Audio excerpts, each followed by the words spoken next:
Why did Sarah laugh, saying, shall I surely bear a child, since I am old? Is anything too hard for the Lord? At this appointed time, I will return to you according to the time of life, and Sarah shall have a son. The second passage is Hebrew. The writer is still unknown to tomorrow. Scholars are still finding the writer of Hebrew, but we are not concerned about the authorship this time around, but by the lesson the Bible carries. There is Hebrews chapter 6, 13 to 15. I couldn't read.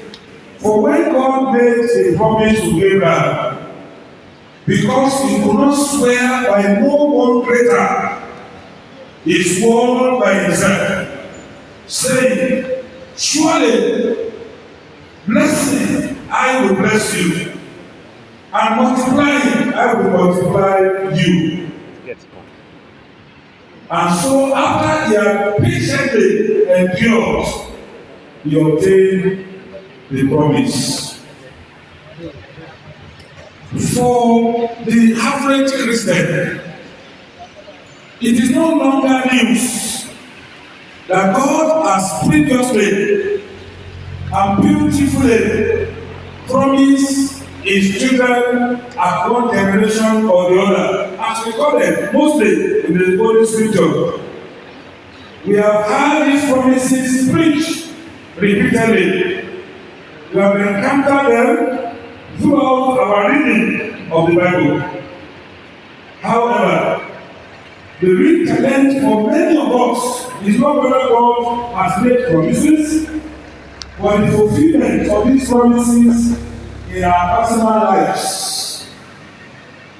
The pressing question that often arises in our hearts are, will God truly fulfill his promises?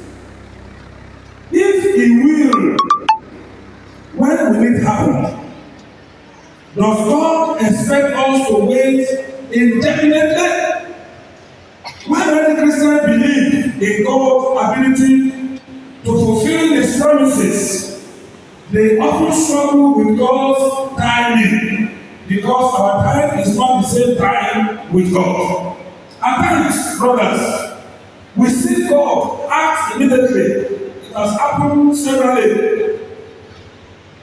Sometimes we have seen God acting powerfully at all times.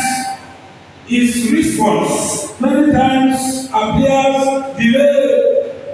Sometimes we are confused. Sometimes we get to a point of hopelessness. We get to a point of helplessness. And in our state of perplexity, we wonder when those promises will come to pass. Almost as if it's not interested. Sometimes we feel as if God is not interested or unable to bring his word to pass.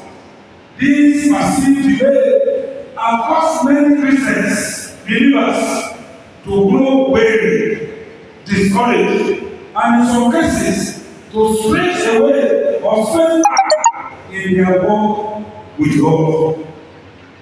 Yes, a careful study of the scripture reveals that no one has ever walked successfully with God without the virtue of patience. Those who have the testimony of faithfully serving God and obtaining his promises are listeners.